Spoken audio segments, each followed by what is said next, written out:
Effects of discrimination on mental health.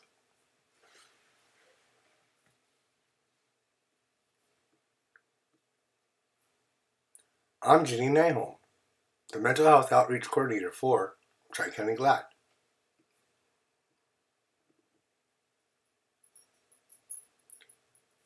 What is discrimination?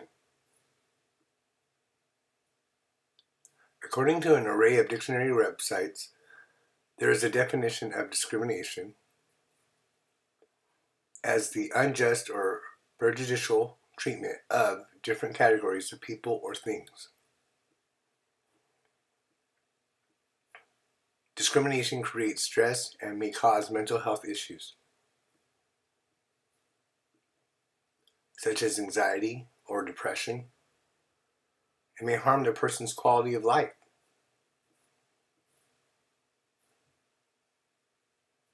I recently interviewed deaf and hard of hearing community members who may have already shared their thoughts on mental health impact on discrimination.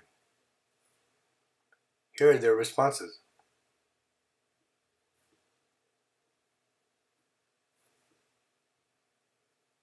Hello, I am Martin Scott. I have experience with discrimination throughout my work.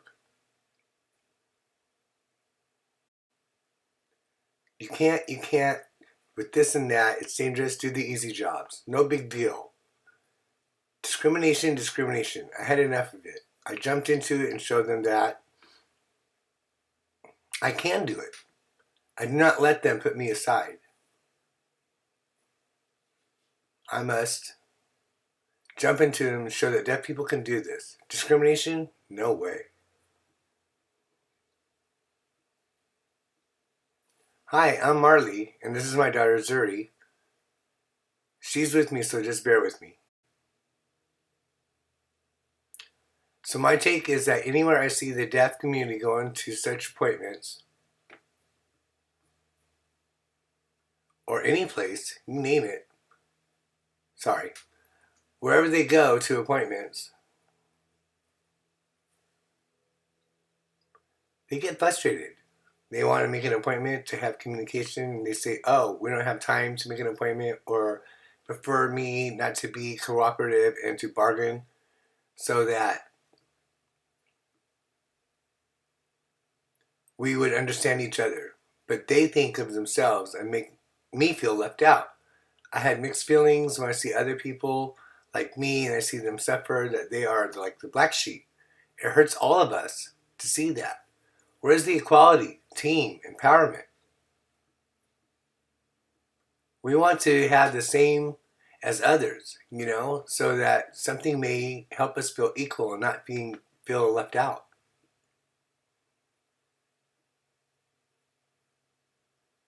I hope that everything will succeed in the future. Right now, we feel very deflated. If they get involved, then they would understand that we are the same and not up and down, and then we would be equal. So that's it.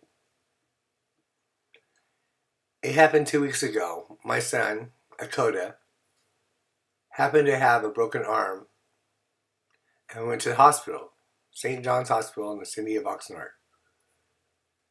When we entered, I asked the doctor for an interpreter. They gestured sloppily, and I was not happy. That's how I had mixed feelings, and my mind was not stable. We did not communicate successfully, psychologically upside down. That's how I feel. It's not clear. What I did realize is I realized that my feelings are important. My son, the right medicine, and so on, but the doctor gestured later. We wrote notes back and forth, and I was not fully satisfied. I preferred to have an interpreter. The conversation became lost, and I became confused. The discussion became unclear and confusing. I was stressed out, and normally I fumbled, thinking that my son cried endlessly on how he felt, and he kept crying. The doctor was speechless. It was not fair. No accessibility to communication, the barriers, that is. Hello, this is Victoria Gonzalez, and I'm here to tell you what discrimination is. I went to a doctor to get an interpreter. That person did not understand clearly. That person did not clearly understand the criteria that I must have an interpreter. The person would not provide an interpreter with me. So I had to go to a special office to learn how to deal with that person to get me an interpreter or show them the papers. I showed them the papers that says they would get me an interpreter. They got me and they were working on it and finally got me an interpreter and everything was okay. Everyone is different. With every encouragement and support from the loved ones or mental health professional, the person may stand up and speak for oneself openly about his or her own mental health issues and the right to alleviate the stigma